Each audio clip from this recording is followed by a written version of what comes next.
இவ்விடம் யுவராஜன் துரியோதனன் நிற்கிறார். எண்ணிப்பார் பார்த்தா பாஞ்சாலியை தாசியாக்கி கொலு மண்டபத்திற்கு வரவழைத்த பெருமை துரியனையே சாரும்.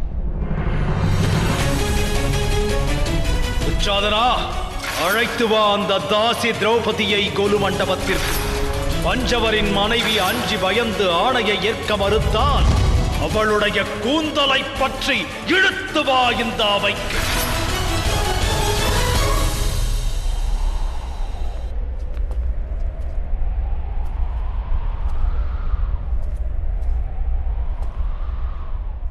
இவரை தெரிகிறதா பார்த்தா? ஒரு வகையில் உனக்கும் மாமனாவார் இந்த சகுனி. இன்று தன் கரத்தில் வாளேந்தியுள்ளார். ஆனால் சூழ்ச்சி என்னும் சதிகொண்டு பலரின் வாழ்வை சிதைத்தவர் இவர்.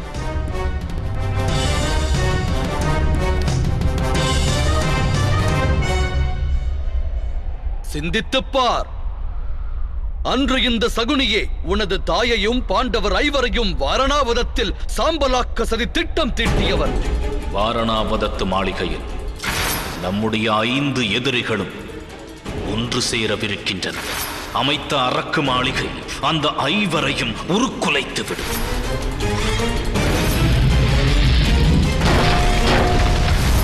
சற்று இங்கு பார்த்தா துச்சாதனன் இந்த கரவே அன்று பாஞ்சாலியின் கூந்தலை பற்றி இழுத்து வந்தது.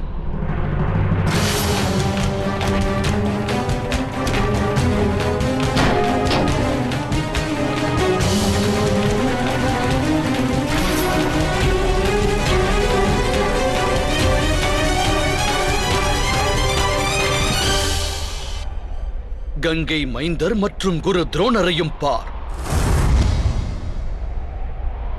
பாஞ்சாலியின் துகிலுருகையில் அவையில் அமைதி காத்தனர்.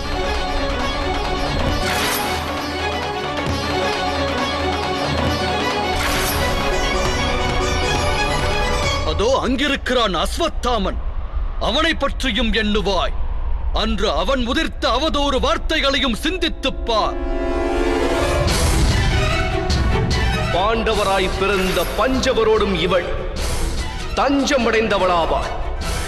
இவளை என் சகோதரியாக ஏற்க நான் வெட்கப்படுகிறேன்.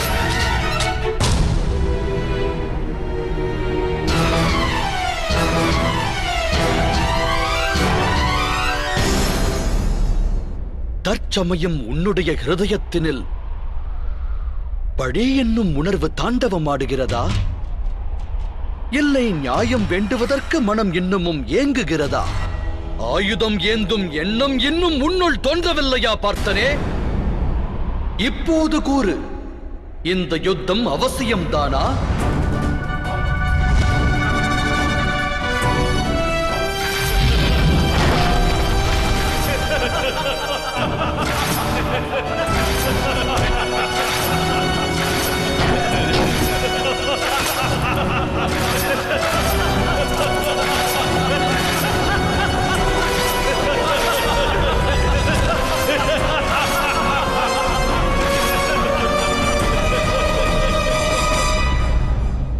ஆம் மாதவா, இந்த யுத்தம் அவசியமானது.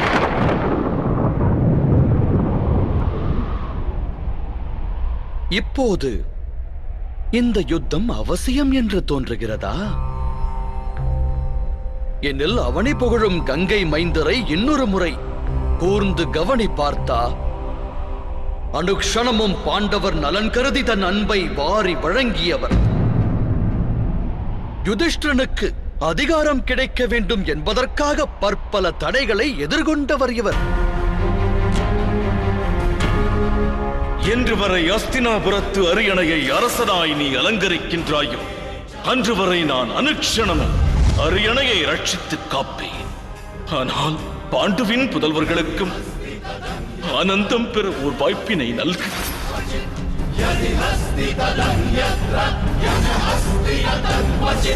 அன்புக்குரிய பார்த்தா, குரு துரோணரை உற்று கவனித்து கடந்து வந்த பாதையை பார். அவர் மிகுந்த கர்வமும் பெருமையும் கொண்டு பல சீடரில் உனக்கு பரம ஞானத்தை வாரி வழங்கினார்.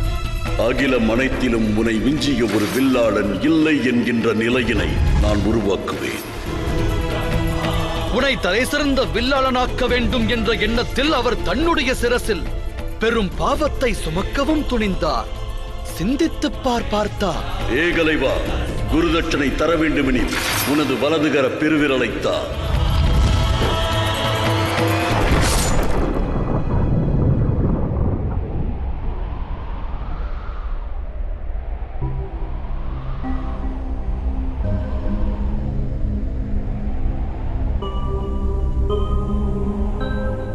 அத்துடன் அங்கு விகர்ணனையும் கூர்ந்து கவனி. சூதாட்ட மண்டபத்தில் நியாயமான எண்ணத்தோடு கௌரவர்களையே எதிர்க்கத் துணிந்தவன். யுத்தத்தில் அரசன் தோல்வியை தழுவினால் அவன் ஆயுதத்தை பறிகொடுப்பான். ஆனால் ஒரு ஸ்திரீயின் துகிலை உரிப்பது தவறான செயல். வீரன் நிராயுதபாணி ஆவதற்கும் ஸ்திரீ வஸ்திரம் இழப்பதற்கும் வித்தியாசம் உள்ளது. அதோடு துருப்பத கன்னிகை குருவம்சத்தின் குலவது என்பதை மறந்து விடாதீர்கள். இவர்கள் அனைவரும் வதைக்கப்பட வேண்டியவர்களா பார்த்தா?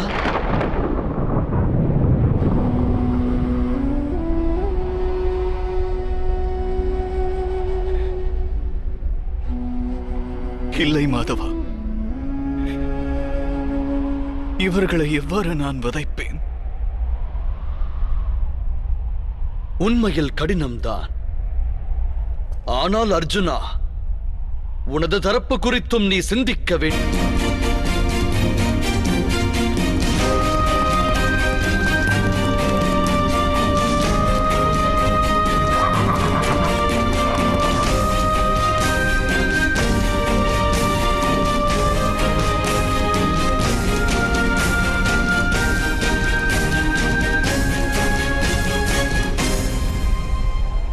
உனது தரப்பில் உள்ளோரையும் நன்றாக கவனி. தம் ஐவரில் மூத்தவராவார் யுதிஷ்டிரர், உனது அண்ணன் பீமன். உனது தம்பியரையும் காண்பாயாக. வாரிசுகள் உறவினர்களையும் பார்ப்பாயாக பார்த்தா. இவர்களில் அநேகர் இந்த யுத்தத்தில் மடியவிருப்பது உறுதி.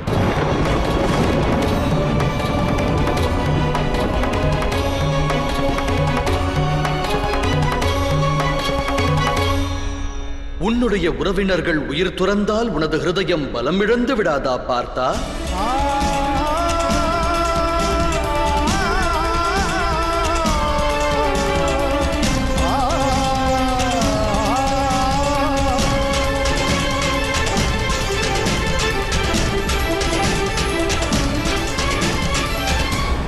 மற்றொன்றையும் நீ சிந்தித்துப் பார். உன்னைவிட மூத்தவன் துரியோதனன் இழைத்த தவறென்ன? அவன் ஹிருதயத்தில் ராஜ்ய ஆசை கொண்டிருந்தான். துரியோதனன் தாயே முதலில் கருவுற்றார் என்பதை அகிலம் அறியும். துச்சாதனன் அண்ணன் நானை ஏற்று பாஞ்சாலியின் துகிலெரித்து தவறிழைத்தான். அவன் செயல் தவறென்றால் நீயும் உனது தமையனின் ஆணையை ஏற்று உன் மனைவிக்கு அவமானத்தை இழைக்கத் துணிந்தாயே. உனது செயல் தவறு இல்லையா? கங்கை மைந்தர் தான் ஏற்ற சபதத்தை மேன்மையாய் கருதி குரு வம்சத்தின் குலப்பெண்ணின் மானத்தை தாழ்வாக கருதினாரே. அச்செயல் அதர்மம் இல்லையா? உன்னுடைய மூத்த தமையனான தர்மசீலர் யுதிஷ்டிரர் தன்னுடைய தர்மம் எனும் வாக்கை நிறைவேற்றுவதற்காக சூது விளையாட்டில் பங்கெடுக்கச் சென்றார். அந்த செயல் அதர்மமாகாதா?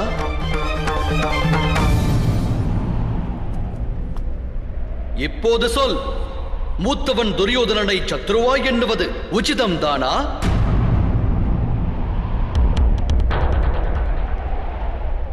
உன்னுடைய தரப்பினில் தர்மம் இருப்பதாய் அறிகிறாயா பார்த்தா?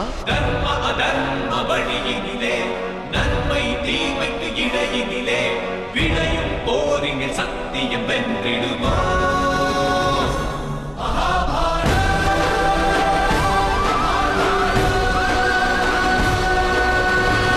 தாம் கூறுவது உண்மை மாதவரே. எமக்கு இரு தரப்பிலும் தர்மமும் தெரிகின்றது, அதர்மமும் தெரிகின்றது. அதாகப்பட்டது யுத்தமெனும் தாத்பரியத்தையும் நீ அறியவில்லை. தர்மத்தின் உண்மையான ரூபத்தையும் நீ அறியவில்லை.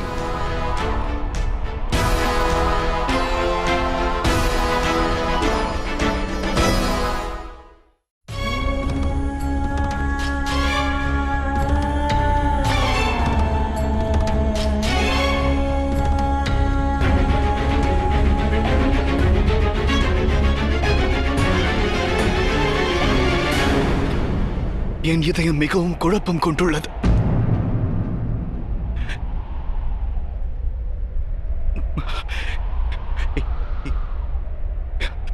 என்னுடைய அங்கம் எல்லாம் நடுங்குகிறது. எனது கரம் இரண்டில் ஆயுதம் ஏந்தும் சக்தி இன்று இல்லை. எனது காண்டீபம் எனது கரங்களில் இருந்து நழுவுகிறது மாதவா.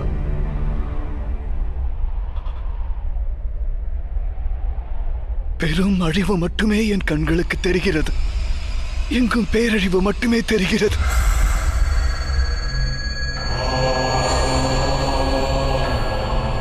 ஏன் மாதவா? இதற்கெல்லாம் காரணம் என்ன? கூறுகள். அவமானம் எனும் வேதனையோ, அநியாயம் எனும் எண்ணமோ, பழிவாங்க வேண்டும் என்ற வெறியோ, இவை எதுவுமே இல்லை எனது மனதினில். எக்காரணமும் இன்றி எவ்வாறு இந்த பெரும் நாசத்தை நான் ஏற்றுக்கொள்வது மாதவா?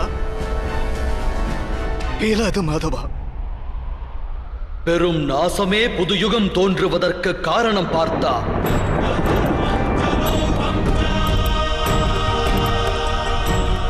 ஒரு விருட்சத்தின் பழங்கள் பறிக்கப்படுவதால் பல விருட்சங்கள் தோன்றுகின்றன. நிகழவுள்ள நாசத்தை பற்றி ஏன் பயம் கொள்கிறாய்? நாளை பிறக்கவுள்ள புது யுகத்தின் காட்சி கண்களுக்கு தெரியவில்லையா?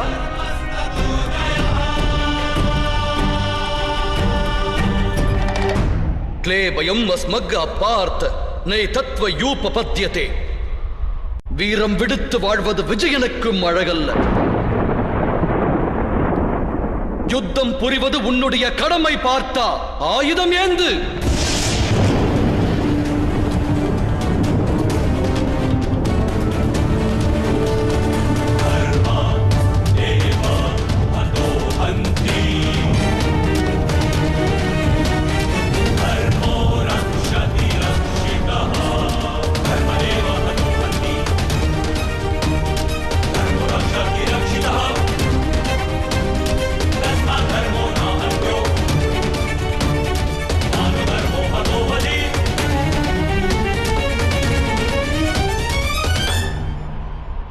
எவ்வாறு நான் ஆயுதம் ஏந்துவேன் மாதவா?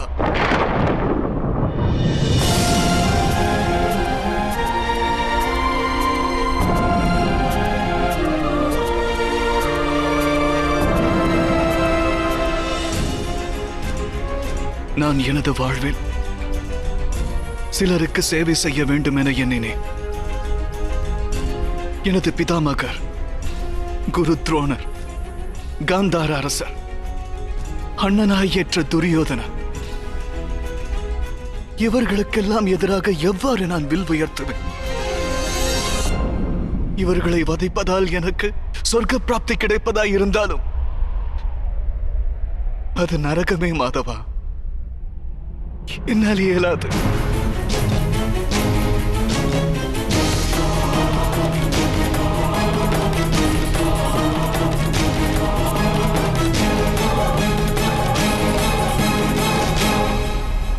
மாதவா, மனிதரின் வாழ்வு வருங்கால கனவுகளை கொண்டது. இந்த கடலெனும் சேனையை காணும் போது லட்சக்கணக்கான சேனா வீரர்கள் தெரிகின்றனர். இவர்களில் அநேகரே யுத்தம் மண்ணில் சாய்த்து எண்ணற்ற பெண்டிரை விதவையாக்கும். எண்ணற்ற குழந்தைகள் அனாதையாவார்.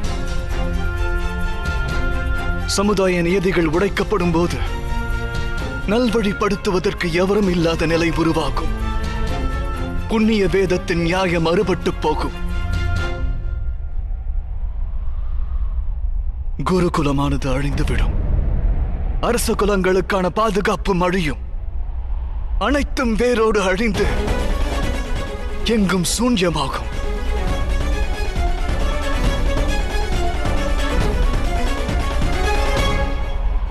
புத்தி கொண்டவன் வாதம் புரிவது போல் தர்க்கம் செய்கின்றாய்.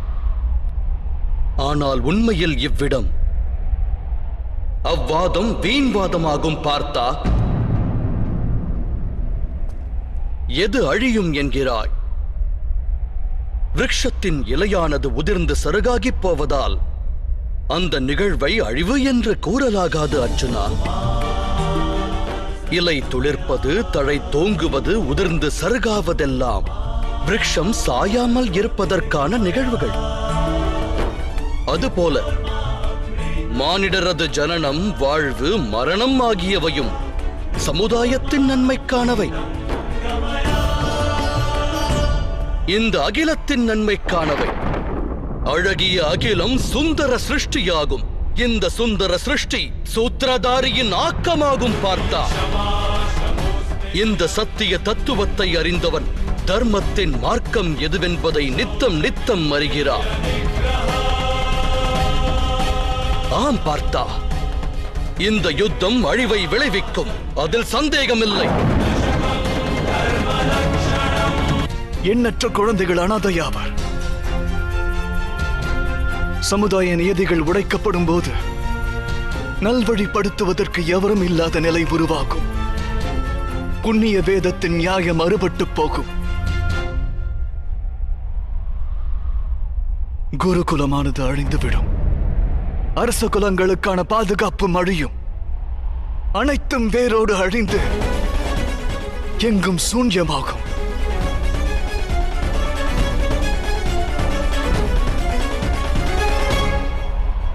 புத்தி கொண்டவன் வாதம் புரிவது போல் தர்க்கம் செய்கின்றாய். ஆனால் உண்மையில் இவ்விடம் அவ்வாதம் வீண்வாதமாகும். பார்த்தா எது அழியும் என்கிறாய்? விருட்சத்தின் இலையானது உதிர்ந்து சருகாகிப் போவதால் அந்த நிகழ்வை அழிவு என்று கூறலாகாது அர்ஜுனா. இலை துளிர்ப்பது, தழை தோங்குவது, உதிர்ந்து சருகாவதெல்லாம் விருட்சம் சாயாமல் இருப்பதற்கான நிகழ்வுகள். அதுபோல மானிடரது ஜனனம், வாழ்வு, மரணம் ஆகியவையும் சமுதாயத்தின் நன்மைக்கானவை. இந்த அகிலத்தின் நன்மைக்கானவை. அழகிய அகிலம் சுந்தர சிருஷ்டியாகும். இந்த சுந்தர சிருஷ்டி சூத்திரதாரியின் ஆக்கமாகும். பார்த்தா இந்த சத்திய தத்துவத்தை அறிந்தவன் தர்மத்தின் மார்க்கம் எதுவென்பதை நித்தம் நித்தம் அறிகிறார். ஆம் பார்த்தா, இந்த யுத்தம் அழிவை விளைவிக்கும், அதில் சந்தேகமில்லை. இந்த யுத்தம் அழிவை விளைவிக்கும், அதில் சந்தேகமில்லை. இன்னொன்றையும் நினைவில் நிறுத்து. அந்த அழிவினில் புது யுகம் ஒன்று தோன்றும் என்பதை உணர். சமுதாயத்தில் அதர்மத்தின் கரம் ஓங்கியுள்ளது. ஆயிரக்கணக்கான ஆண்டுகள் முன்பு வேதம் கொண்டு ஸ்தாபிக்கப்பட்ட தர்மமானது உச்சரிப்பு நிலையை மட்டுமே எட்டியுள்ளது. ஒரு குலம் பிறந்து குருகுலம் பயின்ற ஓரைந்து பேரும் 50 பேரும் இரு களமாகி போர்க்களம் புகுந்ததா மூண்டது இந்த குருக்ஷேத்திர யுத்தம். பார்த்தா யுத்தத்தில் பழமைகள் அழியும், புதுமைகள் பிறக்கத் துவங்கும். வேதம் தோற்றுவித்த தர்மம் புதிய ரூபம் கொண்டு பிறப்பெடுக்கும். கேள் தனஞ்சயனே, மாறி பொழிவதற்கு முன்பாக அழகிய நீல வானத்தை கருமையான கார் மேகங்கள் சூழும். அந்த கார்காலமே இந்த போர்க்காலம் என உணர். நடந்தே தீரும் இந்த சமர்.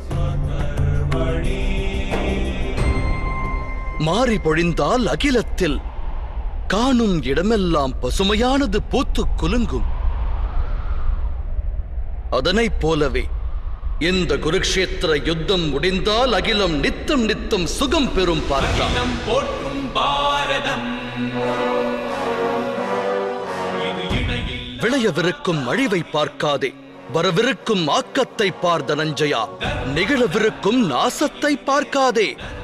துவங்கவிருக்கும் ஏற்றத்தை பார் அர்ஜுனா, ஆயுதம் ஏந்து ஆயத்தமாகு, ஏந்து ஆயத்தமாகு.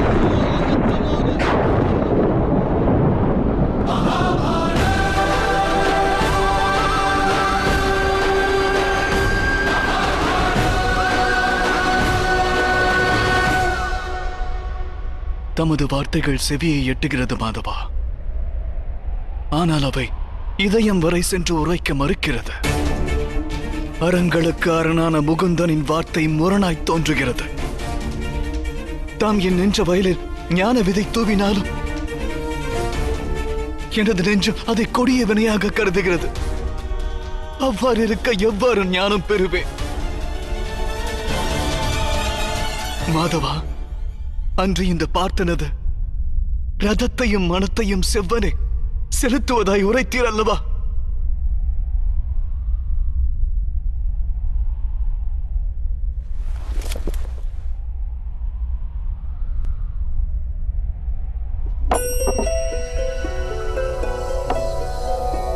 நாராயணம் நமஸ்கிருத்ய நரம் சைவ நரோத்தமம் தேவீம் சரஸ்வதிம் வியாசம் ததோ. மூடனாய் விளங்கினாலும் நான் உன்னை சரண் புகுந்த சீடனாவேன் கேசவா. நாராயணம் நமஸ்கிருத்ய நரம் சைவ நரோத்தமம் தேவீம் சரஸ்வதிம் வியாசம் ததோ ஜாயம் உதீரயே. உனது அருட்கரம் எடுத்து என் மனதில் நல்லவைகளை நிச்சயப்படுத்து.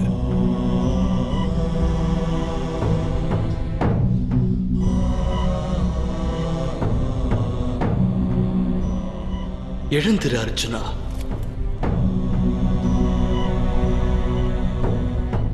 எனது அன்பு பார்த்தனே, வாழ்வின் ரகசியம் அறிவாயாக. அகிலத்தின் உண்மையான ரூபத்தை உணர்வாயாக.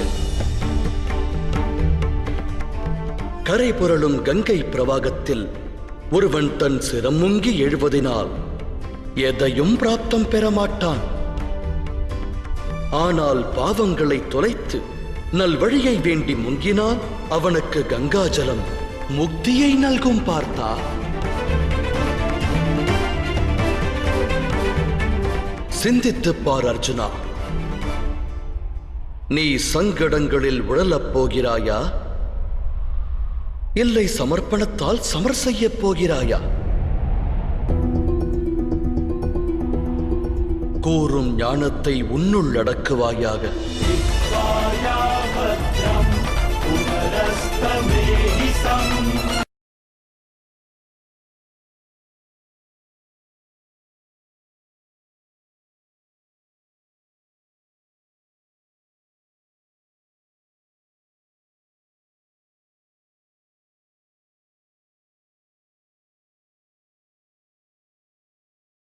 உண்மையில் மனிதனோடு தொடர்புடையது கர்மங்கள் அல்ல, அந்த கர்மங்களோடு சம்பந்தப்பட்ட ஆசைகளே ஆகும்.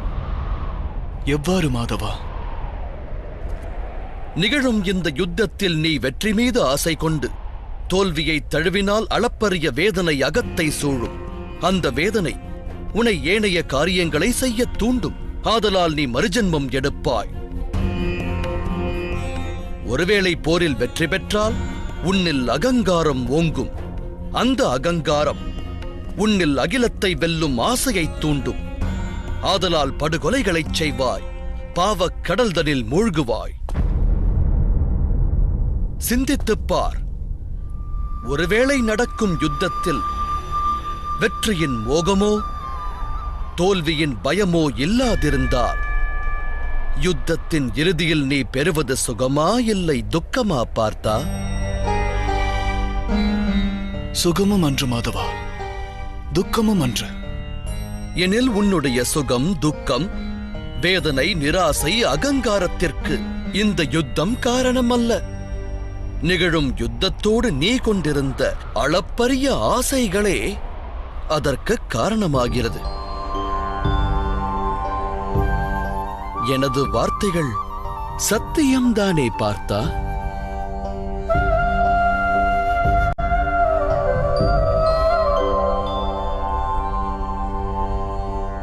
सुख दुखे समे कृत्वा लाभा लाभौ जया जयो ततो युद्धाय युज्यस्व नैवं पाप मवाप्स्यसि. அதாவது சுக துக்கத்தை சமமாய் பாவித்து லாபம் நஷ்டம் வெற்றி தோல்வி பற்றி எண்ணாமல் நீ யுத்தம் புரிந்தால் தனஞ்சயா, நீ என்றும் பாவத்தின் பாகமாக மாட்டாய். இதையே கர்மயோகம் என்று கூறுவர். எவர் சாங்கிய ஞானத்தை பெறுகின்றாரோ அவர் ஒன்றை அறிவார். கூட்டில் குடியிருப்பது ஆத்மா என்று உணர்வார். சரீரத்தின் சுகமான அனுபவங்கள் எல்லாம் மரணம் வரையிலேயே, அதாவது அவை உண்மையல்ல, வெறும் மாயையே. இதை உணர்ந்தால் கர்மயோகியாவது இலகுவாகிவிடுகிறது. ஆனால் மாதவா, காரியபந்தம் நிச்சயம் என்றால் உலக வாழ்வை தியாகம் செய்து துறவரம் மேற்கொள்ளலாம் அல்லவா?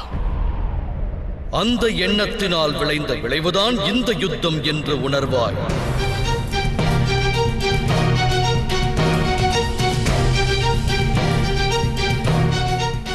சிந்தித்துப் பார். சத்வ குணங்கள் அனைத்தும் நிறைந்த தர்மத்தை பற்றி அறிந்தோர் கர்மத்தை விட்டு விலகுகையில், அதர்ம எண்ணம் கொண்டோர் கரங்கள் அகிலத்தை எரிக்கத் துவங்குகிறது.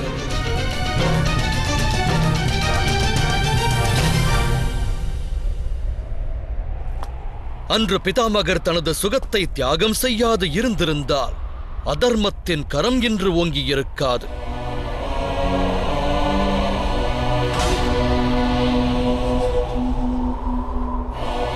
அன்று உனது தந்தை துறவரத்தின் வழி செல்லாது இருந்திருந்தால் உன் தமையரான தர்மசீலர் யுதிஷ்டர் என்று அரசாண்டிருப்பார்.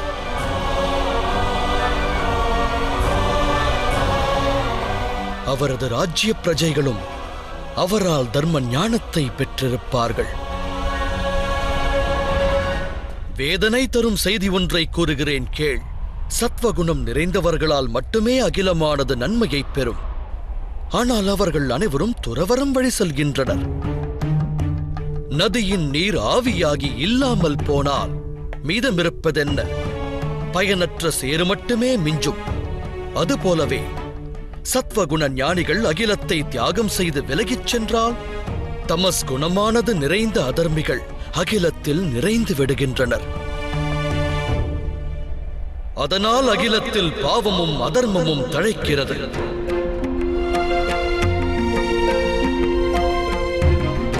அந்த விசித்திர நிலை உருவாகும் போது கர்மயோகி அகண்ட அகிலத்தை காக்க முன் வருகின்றார். ஒரு கர்மயோகி பலன்கள் ஆசைகளை தியாகம் செய்வார், ஆனால் கர்மங்களை தியாகிக்க மாட்டார். அவரை இந்த அகிலத்தில் வாழ்கின்ற சந்நியாசி எனவும் கூறலாம். நற்காரியங்களைச் செய்பவர், அதன் பலன்களை புறக்கணிப்பவர். கர்மயோகி தான் ஈன்றவரிடத்திலோ உறவினரிடத்திலோ தன் பிரஜைகள் இடத்திலோ எந்தவித வேண்டுதலையும் முன்வைக்க மாட்டார். துறவரத்தின் பலன் ஒன்றினை மட்டுமே அவர் பெறுவார். ஆனால் அகிலத்தில் பலனை எதிர்பாராத பணிகளைச் செய்வார். மனிதன் வாரிசுகளின் சுகத்திற்காக உழைப்பவனாக விளங்குகையில் தன் வாரிசிடமிருந்து ஏன் அவன் சுகம் பெறக்கூடாது? மானிடர் வாரிசுகளுக்காக செய்யும் கர்மங்கள் அனைத்தும் வியாபாரமா அல்லது அன்பா? அன்பு மாதவா. எனில் கர்மத்தின் பிரதிபலன் மேல் இச்சை கொள்வது சரியா? எதிர்கால லாபத்தை சிந்தித்தால் அது வியாபாரமாகும் விஜயா. அதில் அன்பிருக்காது. எந்த மனிதன் தன் வாரிசுகளின் எதிர்காலத்தை நல்முறையில் அமைக்கின்றானோ, தன் வாரிசுகளுக்கு அன்பையும் தர்மத்தையும் எடுத்துரைக்கின்றானோ, அவனுடைய வாரிசு மற்ற மனிதரிடம் அன்பினை வெளிப்படுத்த தவறுவதில்லை. வாரிசுகளின் கர்மம் அடுத்தவரிடம் அன்பை வெளிப்படுத்துவதாகிறது. அவரின் கர்மங்களின் மீது ஈன்றவனுக்கு அதிகாரம் இல்லை எனில் அதன் மீது ஆசை மோகம் கொள்வது எவ்வாறு நியாயமாகும்? இது பற்றி மேலும் ஆழமாய் சிந்தித்தால் அதிவிரைவாக ஒன்று விளங்கும். இந்த புவி வாழ்வில் ஆசையும் விருப்பமும் கொள்ள வேண்டிய எதுவும் இல்லை என்ற உண்மையின் தெளிவு பிறக்கும். சிருஷ்டியே பரமாத்மாவானால், மானிடர் அந்த பரமாத்மாவின் அங்கமானால், அணுவும் அசைவது அவனால் என்ற உண்மையும், ஆத்மாவான மனிதன் ஏதுமில்லை என்பதும் விளங்கும். இதுவே கர்மயோகத்தின் மூல சித்தாந்தம் பார்த்தா.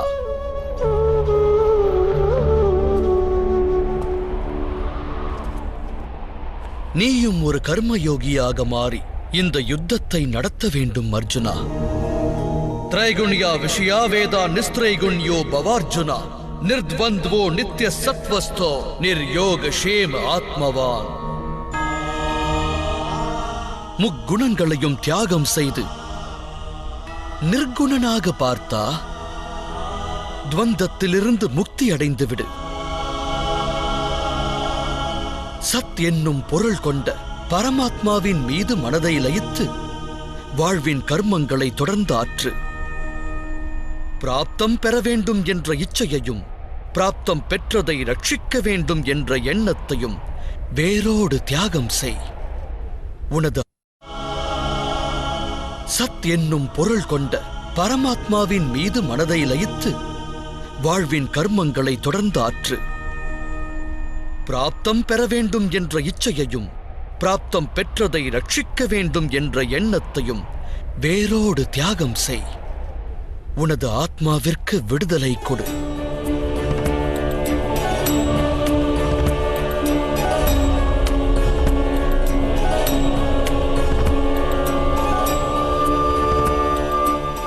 உன் நினைவில் நிறுத்து பார்த்தா.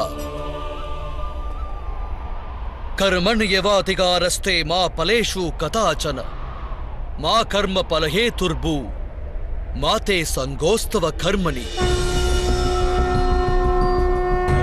உனக்கான அதிகாரம் கர்மத்தை நிறைவேற்றுவதேயாகும். பலனானது இறைவனின் கரத்தில் உள்ளது. ஆகையால் கர்மத்தை விட்டு விலகுவதும் உசிதமல்ல, அந்த கர்மத்தின் பலன் மீது ஆசை கொள்வதும் உசிதமல்ல.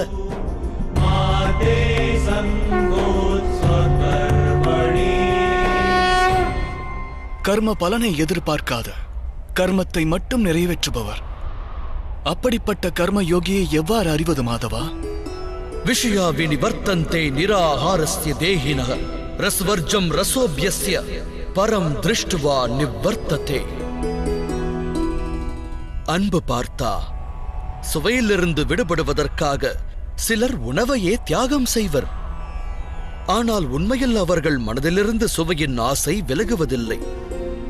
இருமடங்கு நஷ்டத்தையே சந்திப்பர். ஒன்று பலத்தை இழப்பது. எல்லாம் வல்ல இறைவனை அடைவதற்கு முயற்சி என்பது அவசியமாகிறது. அப்பணியை அவர் ஆற்றுவதில்லை. இரண்டாவது, எப்போதும் ஹிருதயமானது சுயநல எண்ணத்தினால் நிரம்பியிருப்பது. ஆகையால் உணவை தியாகம் செய்வதை காட்டிலும் உத்தமம் சுயநலம் என்னும் ஆசையை வேரோடு சாய்ப்பதே ஆகும். கர்மயோகிகள் தம் மனதின் அனைத்து ஆசைகளையும் வேறறுப்பர். வாழ்வதை கடமையாக ஏற்ற காரியங்கள் புரிவர். ஆனால் அக்காரியங்களோடு இணையார். அன்பு பார்த்தா, எவர் ஒருவர் தான் ஆற்றும் பணியில் ஆசை கொள்ளாதிருக்கின்றாரோ அவரது காரியமே பூரணத்துவம் பெறுகிறது. அடைந்த ஒரு தோல்வியினால் ஹிருதயம் வேதனையுற்று துவண்டு விடாது. கிடைத்த பெரு வெற்றியினால் ஆணவம் கொண்டு நானே தலை சிறந்தவன் என்ற அகந்தை கொள்ளாது. எவர் வாழ்கின்றாரோ அவரே கர்மயோகியாவார். அப்படிப்பட்டவர்கள் வாழ்வில் மேலும் மேலும் வெற்றியை ஈட்டுவர்.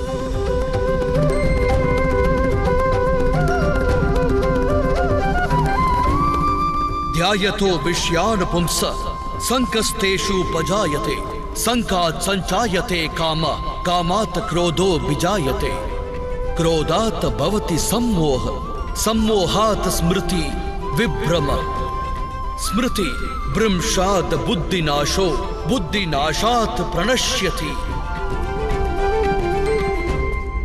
பலனை எதிர்பார்த்தால் விருப்பம் தோன்றும். விருப்பத்தின் சுபாவம் யாது? ஆனந்தமின்மையை வழங்குவது. ஆனந்தமின்மையால் குரோதமானது உற்பத்தியாகும். அதோடு குரோதத்தால் மோகம் ஜனனமெடுக்கும். மோகத்தினால் ஒருவன் ஆச்சாரம் நெறிமுறைகளின் ஞானத்தை மறக்கின்றான். ஞானத்தினை இழப்பதால் புத்தி கெடுகின்றது. கேடு விளைவிக்கும் காரியங்கள் செய்ய தூண்டுகிறது. நாளடைவில் அவன் அகிலத்திற்கே சத்ருவாக மாறுகிறான். இறுதியில் அப்படிப்பட்ட மானிடன் முழுமையான வீழ்ச்சியை சந்திக்கிறான்.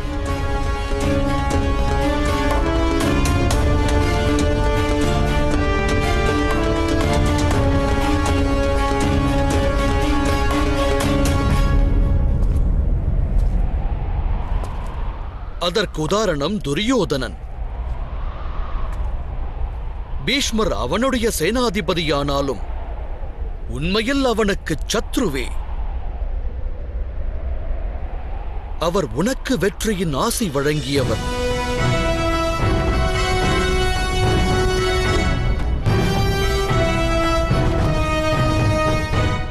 தனஞ்சயா, கர்மயோகம் பிரம்ம வித்தையின் இன்னொரு கட்டமாகும். பரமாத்மாவின் மீதான நம்பிக்கையை ஸ்திரமாக்கு. உனையே நீ ஆத்மாவாய் உணரு. ஆசா பாசங்களிலிருந்து விடுபட்டு விடு. பலன் மீது கொண்ட ஆசைகளினை தியாகம் செய்து கர்ம யோகியாய் வாழ்ந்துவிடு.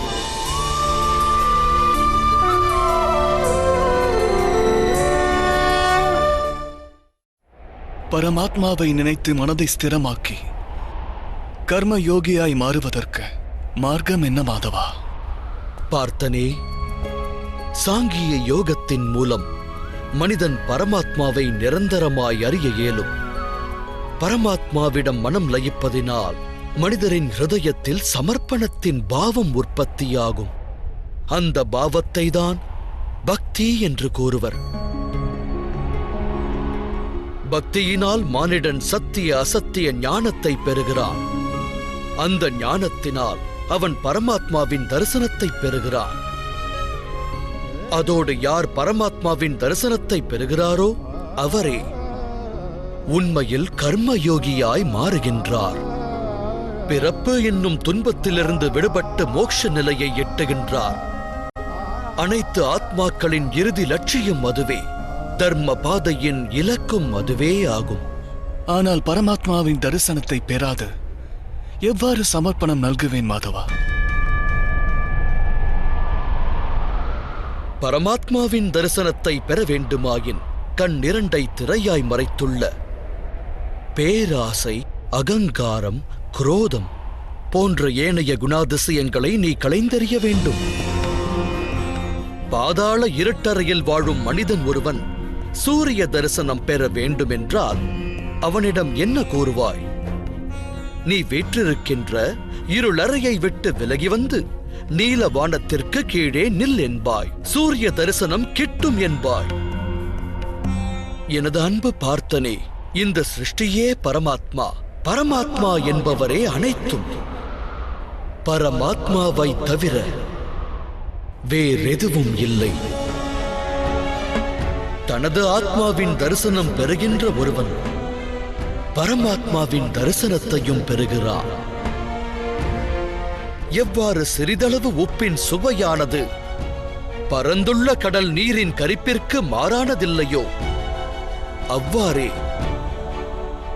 உன்னுடைய ஆத்மாவின் தரிசனம் பரமாத்மாவின் தரிசனத்திற்கு மாறானதில்லை.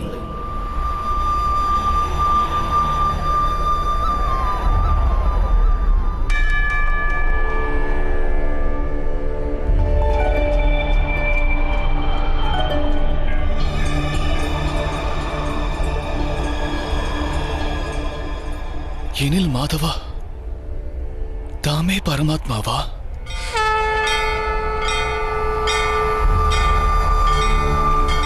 ஆம் பார்த்தா, நானே பரமாத்மா. என்னைப் போல நீயும் பரமாத்மாதான்.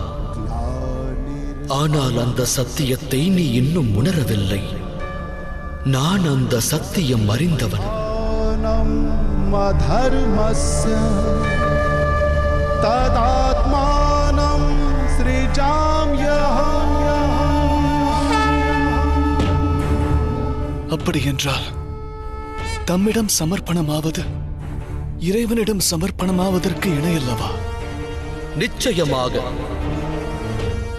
என்னிடம் சமர்ப்பணம் செய்வது பரமாத்மாவிடம் சரணடைவதற்கிணை.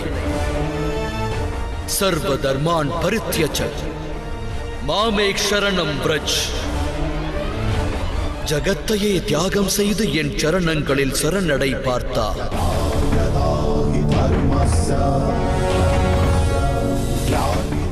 நானே இந்த அகிலம், அகிலத்தின் அனைத்து அணுவும் நானாவே.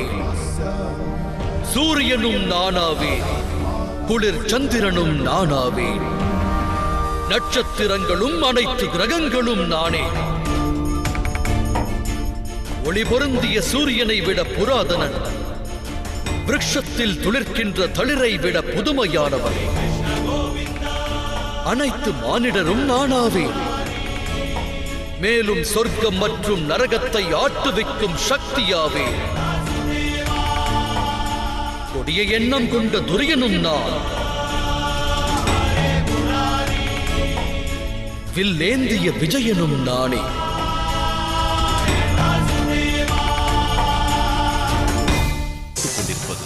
உங்கள் விஜய்.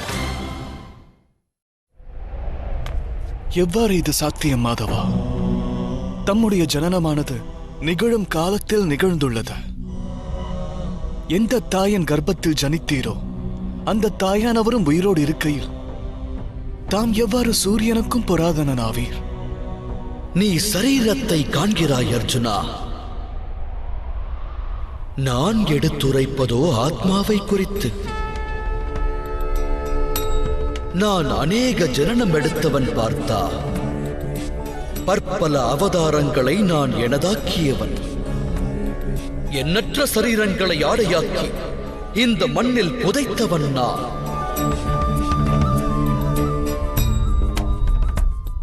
இனியும் நான் மேலும் மேலும் ஜனனம் எடுப்பேன்.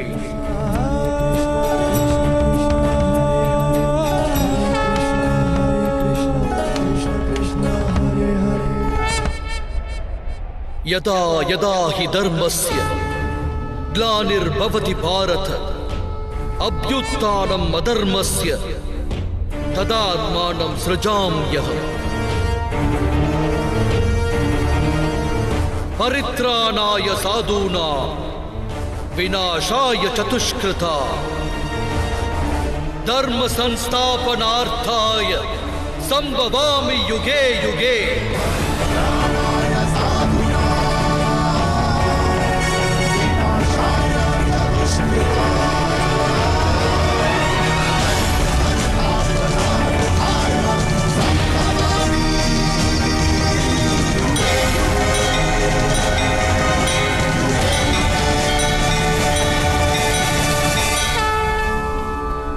தர்மம் அகிலத்தில் வீழும் போதெல்லாம், தர்மம் தன் பலத்தை இழக்கும் போதெல்லாம், சத்புருஷர்களை அகிலத்தில் தோற்றுவிப்பதற்காக, அதர்மிகளை வேறறுப்பதற்காக, தர்மத்தை ஸ்தாபிதம் செய்வதற்காக நான் புவியில் ஜனனம் எடுப்பேன்.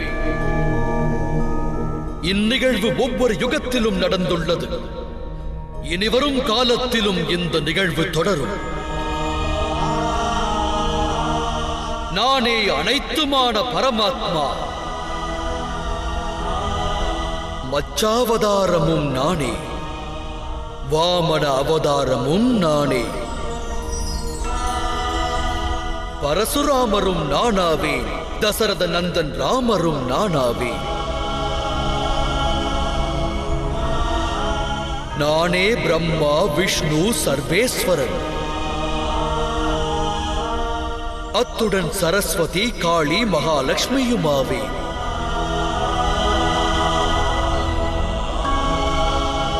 நான் ஆண்மகனும் அல்ல, நான் ஸ்திரீயும் அல்ல, இரண்டும் அல்லாதவனும் அல்ல. சரீரம் உற்றவன் நான், சரீரம் அற்றவன் நான். ஞானம் நான், சிருஷ்டியும் நான், ஆன்ம ஒளியும் நான், பரபிரம்மமும் நான்,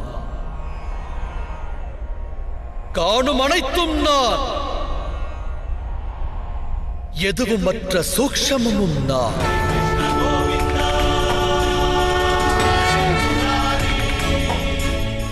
பிறப்பற்றவன் நான், இறப்பற்றவன் நான், ஜகத்தில் வாழும் ஜீவன்கள் அனைத்தும் தலை வணங்கும் சிறப்புற்றவன் நான்.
நீ சங்கடங்களில் உழலப் போகிறாயா, இல்லை சமர்ப்பணத்தால் சமர் செய்யப் போகிறாயா?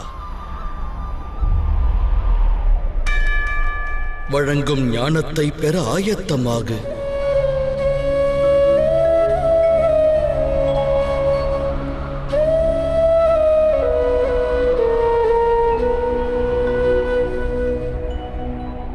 இந்த அகிலம் என்பது யாது பார்த்தா? இம்மண்ணில் வாழும் மனிதரும் மிருகமும், புழுவும் பூச்சியும் செடியும் கொடியும் எவ்விதம் உருவாகின்றன? எதை ஆதாரமாய்க் கொண்டு இவை பிறக்கின்றன? எவ்வாறு வளர்கின்றன? எவ்வாறு வாழ்கின்றன? அனைத்தும் எவ்வாறு மடிகின்றன? இவற்றின் மறைவிற்கு பின் என்ன நேர்கிறது?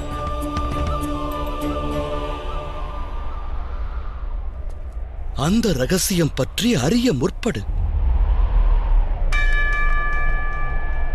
மனிதனின் தேகம் மண்ணுக்கு சொந்தமானது மாதவா. ஜலமானது சரீரத்தில் ரத்தமாய் பாய்கிறது. வெப்பமே அக்னி, சுவாசமே வாயு. இந்த தேகத்தின் வெறுமை ஸ்தானமானது ஆகாயமாகின்றது. அதாவது நிலம், நீர், வாயு, அக்னி, அதோடு ஆகாயம். இந்த பஞ்சமகா பூதங்களும் சரீரத்தோடு தொடர்பு கொண்டவை. அந்த வகையில் கங்கை மைந்தரும் துரோணாச்சாரியரும் நிலம், நீர், வாயு, அக்னி, ஆகாயத்தை காட்டிலும் உயர்ந்தவர்கள் இல்லை. தர்மத்தின் ஞானியும் அதர்மம் புரிபவரும் பஞ்சபூதங்களோடு இணைந்தவர். பிறகு மோகம் கொள்ள காரணம் என்ன பார்த்தா? எடுத்துரைப்பார். மாதவா, அனைவரும் ஒருவரை ஒருவர் அறிவது இந்த தேகத்தை கொண்டே. மண்ணுக்கு சொந்தமான தேகமே அனைத்திலும் முதன்மையானதா? இல்லை பார்த்தா. அந்த கூற்று சத்தியமானால் மரணத்திற்கு பிறகு ஏன் தேகம் அழிந்து விடுகின்றது? உண்மை யாதெனில் ஒரு மனிதன் அறியப்படுவதும் தேகத்தால் அல்ல, அதோடு சம்பந்தங்களின் ஆதாரமும் தேகத்தை கொண்டதல்ல. மனிதனுடைய சுபாவம், அவனுடைய நடத்தை, அதற்கு காரணமானவை இந்த சிருஷ்டியின் 3 குணங்கள்: தமஸ், ரஜஸ், அத்துடன் சத்வம். அம்மூன்று குணங்களின் அர்த்தம் என்ன மாதவா? தமஸ் என்பதன் அர்த்தமாகும் காரிருள். நன்மை தீமைகளை பற்றி எண்ணாது வாழ்வை கழிக்கும் ஜீவன் இருள் வாழ்வாய் அறியப்படுகின்றது. பறவைகளையும் விலங்குகளையும் போல சரீர இச்சைக்காக மட்டுமே வாழும் வாழ்க்கை அது. சத்வம் என்பதன் அர்த்தம் ஞானம் என்னும் ஒளியாகும். ஒரு மனிதன் ஒவ்வொரு சூழலிலும் தர்மம், சத்தியம் மற்றும் குல வழக்கத்தை அனுசரித்து செயலாற்ற முற்பட்டால் அந்த வாழ்வு சாத்வீக வாழ்க்கை என்றறியப்படும். இவ்விரு நிலைகளுக்கும் நடுவிலும் ஒரு நிலை உள்ளது. அதில் உள்ளவன் ஞானமும் கொண்டிருப்பான், ஹிருதயம் மற்றும் சரீரத்தின் ஆசைகளால் பிணைக்கப்பட்டும் இருப்பான். அதுவே ரஜஸ் நிலை. அந்நிலையில் வாழ்பவர்கள் ஹிருதயத்தில் ஆசையும் மோகமும் கொண்டிருப்பார்கள். தமஸ், ரஜஸ் மற்றும் சத்வ குணங்களின் குறை நிறை நிலைகளோடு உருவாவதே மனிதனுடைய சுபாவமாகிறது. பார்த்தா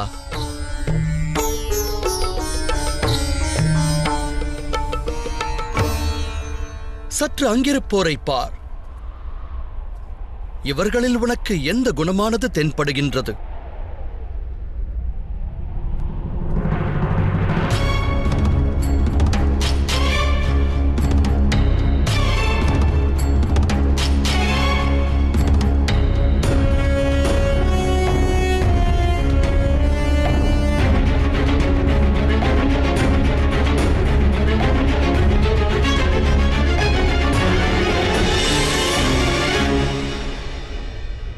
யுவராஜன் துரியோதனன் தர்மம் பற்றி அறிந்தவன், ஆனால் பின்பற்ற மறுத்தவன்.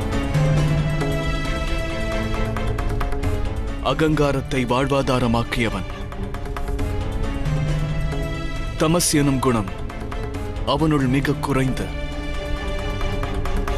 ரஜஸ் அதிகரித்து சத்வ குணமானது பூரணம் பெறாதவன்.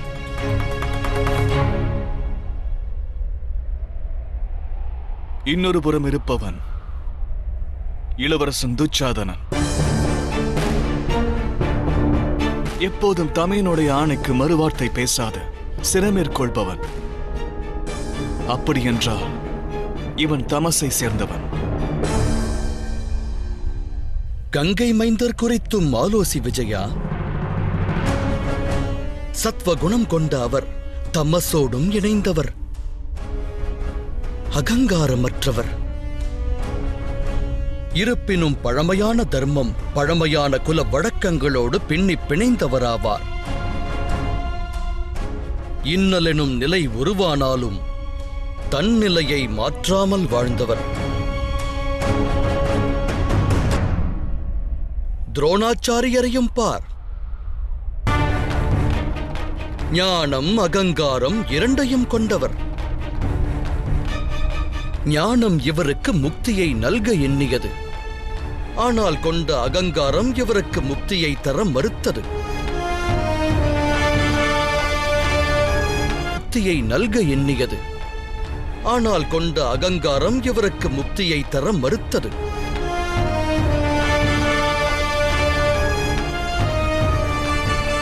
அப்படியெனில் மாதவா, ஒருவேளை இந்த 3 குணங்களோடுதான் ஜீவன்கள் பிணைந்துள்ளதென்றால் ஜீவன்களின் சுபாவம் ஏன் முன்பே நிச்சயிக்கப்படுகின்றது? சிங்கம் மானை கொல்லும், மானானது சிங்கத்திடம் ஏன் பயம் கொள்ளும்? தர்மத்தின் அடிப்படை என்பது யாது? தவறுகளுக்கு தண்டனை ஏன்? இவற்றின் தாற்பயம் என்ன?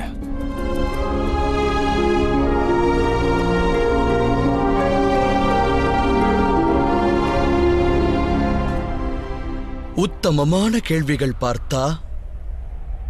ஆனால் முதலில் மானிடன் யார் என்பதை நீ அறிவது அவசியம். மானிடன் பஞ்சபூதங்களால் ஆனவன் மட்டுமல்ல, பஞ்ச கோசங்களினாலும், பஞ்ச ஞானேந்திரியங்கள், பஞ்ச கர்மேந்திரியங்கள், மேலும் 3 குணங்கள், இவற்றோடெல்லாம் பின்னி பிணைந்தவன் மட்டுமல்ல. மானிடனாகப்பட்டவன் ஆற்றலை கொண்டு செயல்பட வேண்டியவனாவான். அதற்கு சக்தி அவசியமாகிறது. அந்த சக்தியை கொண்டே அவன் செயலாற்றுகிறான். எனில் மனிதனாகப்பட்டவன் அதைக் கொண்டு உயருகிறானா? இல்லை பார்த்தா. மானிடன் தான் பெறும் சக்தியோடு அவன் அடையப் பெறுகின்ற பெரும் மகத்துவம் ஸ்தூல சரீரம். 24 வஸ்துக்களால் ஆன மனித எந்திரத்தில் வாசம் செய்வதுதான் புருஷ், அதாவது சூக்ஷமம் எனப்படுகிறது. அதையே ஆத்மா என்று அழைக்கின்றனர். அந்த சூக்ஷமமும் ஸ்தூலமும் ஒன்றிணையும் போது, அதாவது பரமாத்மாவின் அம்சம் ஆத்மாவாக தேகத்தில் வாசம் செய்கையில் மானிடன் ஜீவிக்கத் துவங்குகிறான். ஆத்மா என்பது என்ன கேசவா? அதை அறிவதற்கு உபாயம் என்ன? மனிதன் எவ்வாறு ரதத்தை உபயோகிக்கின்றானோ அதுபோல ஆத்மா சரீரம் என்னும் இந்த எந்திரத்தை உபயோகிக்கின்றது. சரீரத்தோடு இருப்பதால் சரீரத்தின் சுக துக்கங்களை அனுபவமாய் பெறுகிறது. ஆனால் ஆத்மா சரீரமல்ல பார்த்தா. சரீரமானது அழிவிற்கு உட்பட்டது. எனினும் ஆத்மாவிற்கு என்றும் அழிவென்பது இல்லை. நைனம் சிந்தந்தி சஸ்திராணி நைனம் தகதி பாவக ந சேனம் கிளேதயந்த்யாபோ ந சோஷ்யதி மாருதா. ஆத்மாவை அஸ்திரங்கள் கொண்டு வீழ்த்த இயலாது. அக்னியை கொண்டு அதை எரிக்கவும் இயலாது. ஜலம் அதை மூழ்கடிக்க இயலாது. வாயுவினால் அதனை உலர வைக்கவும் இயலாது. ஆத்மா மனித தேகத்தில் வாசம் செய்தாலும் அமரத்துவமானது. நா அன்யதே அன்யமானே ஷரீரே. பார்த்தா, சரீரத்தை மாய்ப்பதென்பது இயலும், ஆனால் ஆத்மாவை மாய்ப்பதென்பது இயலாத காரியம் தனஞ்சயா. ஆத்மா எங்கும் நிறைந்தது, நிலையானது, ஸ்திரமானது, அழிவில்லாதது. மானிடன் பழைய வஸ்திரங்களை களைந்து புதிய வஸ்திரங்களை அணிவான். அதுபோலவே ஆத்மா பழைய தேகத்தை துறந்து மீண்டும் மீண்டும் புதிய தேகத்தில் பிரவேசிக்கிறது. ஆனால் மாதவா, நான் அகிலத்தின் அனுபவத்தை என்னுடைய இந்த சரீரத்தை கொண்டே அறிகிறேன். என்னை பற்றிய அறியாத நான் எவ்வாறு ஆத்மாவை பற்றி அறிவேன்? உன்னை நீயே ஆத்மரூபமாக காண்பதென்பது இயலாத காரியமல்ல பார்த்தா.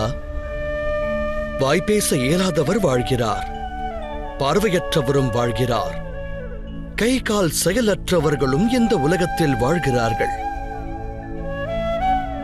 உணர்வாயாக, சரீரம் என்பது மனிதனல்ல. தன் உணர்வை இழந்த மானிடரும் மூர்ச்சையாகி விடும் மானிடரும் உயிரோடு இருப்பார்கள். இது ஒன்றை தெளிவாக்கும்.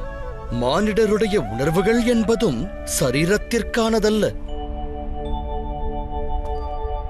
இதைப் போலவே மானிடர்கள் தன்னுள் அனைத்தையும் தேட வேண்டும்.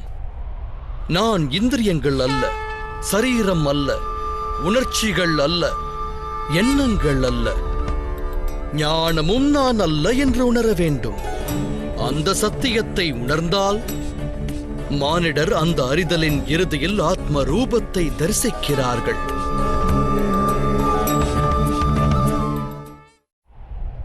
ஆத்மாவின் கடமை யாது மாதவா? பரபிரம்மத்தின் பங்களிப்பின் போது சூக்ஷமம் மற்றும் ஸ்தூலம் உருவாகும். அப்போது சூக்ஷமமானது, அதாவது பரமாத்மாவின் அம்சம் ஆத்மாவாகி ஸ்தூலத்தின் ஒவ்வொரு வஸ்துவிலும் வாசம் செய்ய துவங்கும். அந்த ஆத்மாவை மோகமெனும் கார் இருளானது சுழத் துவங்கும். அந்த மோகமெனும் கார் இருளை சுயமாக கிழித்தெறிந்து தான் பரமாத்மாவின் அங்கம் என்று உணர்வதே ஆத்மாவின் கடமையாகிறது. ஆத்மாவுடைய லட்சிய பயணமாகிறது. ஆனால் மாதவா, ஆத்மா பரமாத்மாவின் அம்சமானால் முன்னேற்றமும் வீழ்ச்சி என்பதும் பரமாத்மாவின் செயல்தானா? சேற்றில் கிடக்கும் மாணிக்கமானது தன் பொலிவினை நல்காது. அதுபோலவே ஸ்தூல சரீரத்தின் 24 பண்புகளில் விழுந்த ஆத்மா தான் பரமாத்மாவின் அம்சம் என்பதை அறியத் தவறுகிறது. அதுபோன்ற ஆத்மாக்கள் தன் தேகமே அனைத்தும் என எண்ணுகின்றன. தான் தேகத்தை கடந்தது என்ற சத்தியத்தை அறிவதில்லை. சரீரத்திற்கு தோன்றும் சுகம், துக்கம், அனைத்து விதமான உணர்வின் அனுபவங்களையும் அது தன்னுடையது என்று ஏற்கத் துவங்குகிறது. எதிர்த்து நிற்கும் முயற்சியை மேற்கொள்வதில்லை.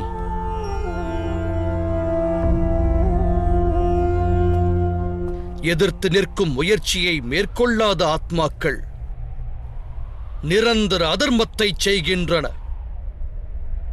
அதை சுட்டிக் காட்டுவதற்கு தண்டனை என்பது அவசியமாகிறது.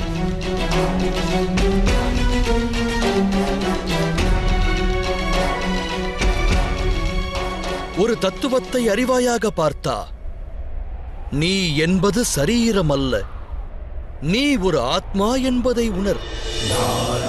இந்த ரணபூமியில் உன் கண்களுக்கு புலப்படும் ஒவ்வொரு வீரனும் நீ எண்ணுபவன் அல்ல என்பதனையும் உணர். சிறிது காலத்திற்காக அந்த சரீரத்தில் வாசம் செய்கின்றனர். இவர்கள் தேகமானது அழியலாம், ஆனால் அனைவரும் அமரர்களே. மீண்டும் ஓர் புதிய தேகத்தில் பிறப்பெடுப்பார்கள். தன்னை சுத்தாத்மா என்னும் ரூபத்தில் அறியாதவரை, அதர்மத்தை அடியோடு தியாகம் செய்து தர்ம நிலையை எட்டாத வரையில் அந்த ஆன்மாக்களின் பிறப்பெடுத்து மரணிக்கும் பணி தொடரும். இதுவே பிரம்ம வித்யின் முதற் பாடமாகும். பார்த்தா, ஜனனமெடுத்த தேகம் மடியத்தான் வேண்டும் அர்ஜுனா. அதோடு மடியும் யாவரும் அவனியில் அவசியம் மீண்டும் பிறப்பெடுப்பார்கள். இந்த மகா ஞானத்தையே சாங்கிய யோகம் என்பார்கள்.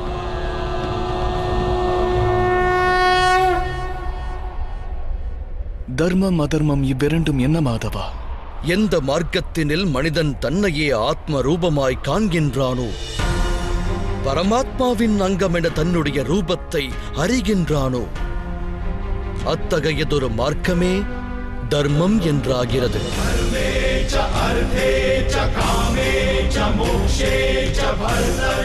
எப்போதும் மானிடன் தன்னை பரமாத்மாவின் ஒரு அம்சம் என்று அறிகின்றானோ, அப்போது அவனுள் ஒரு அனுபவம் தோன்றும். இந்த சிருஷ்டியே பரமாத்மா எனவும் அந்த பரமாத்மாவே சிருஷ்டி எனவும் அறிவான். சிருஷ்டி மற்றும் பரமாத்மாவில் பேதங்கள் இல்லை.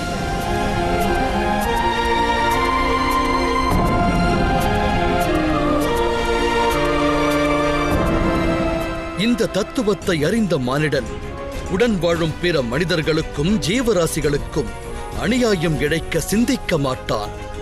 ஏனெனில் அவன் அடுத்தவரை நிந்திப்பதால் அந்த நிந்தனை அத்தேகத்திற்கானதல்ல, பரமாத்மாவின் அங்கமான இன்னொரு ஆத்மாவிற்கென்று அறிவான். ஒரு மனிதனுக்கு வேதனை ஏற்படுமாயின் அகிலம் அனைத்தும் அதை அனுபவிக்கின்றது என்று பொருளாகிறது. அகிலத்தில் மனித வர்க்கம் வேதனையை அனுபவிக்கின்ற வரையிலும் பரிபூரணமான சுகத்தை ஒருவர் அடைந்ததாய் ஏற்க இயலாது. இதை அறிவதால் மானிடர்களின் மனம் கருணையால் நிரம்பும். அதுவே தர்மம் என்றாகும். எவருள் தமசு என்னும் குணம் நிரம்புகின்றதோ அவர் மற்றவருக்கு அநியாயம், அநீதியை இழைக்கின்ற சுயநலவாதியாய் மாறுகிறார். தன் மனம் ஏற்ற சுகத்திற்காக மற்றவர்களுக்கு துக்கத்தை வழங்குகிறார். பரமாத்மாவின் அம்சத்தினை அவர் காண்பதில்லை. அப்படியென்றால் அதர்மம் பரமாத்மாவிலிருந்து ஒருவரை விலக்கி வைக்கும் மார்க்கமாகிறது. எனில் அதர்மம் என்பது அறியாமையின் இன்னொரு பெயரா? அப்படியென்றால் அறியாதவன் மீது தயை காட்டுவதே நியாயம், தண்டனை நியாயமாகாதே.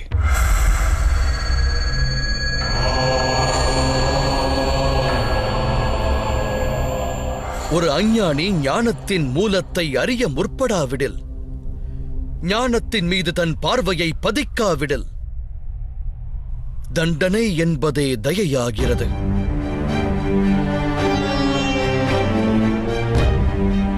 அது அவனுக்கும் மற்றவருக்கும் நன்மையை விளைவிக்கும் பணி.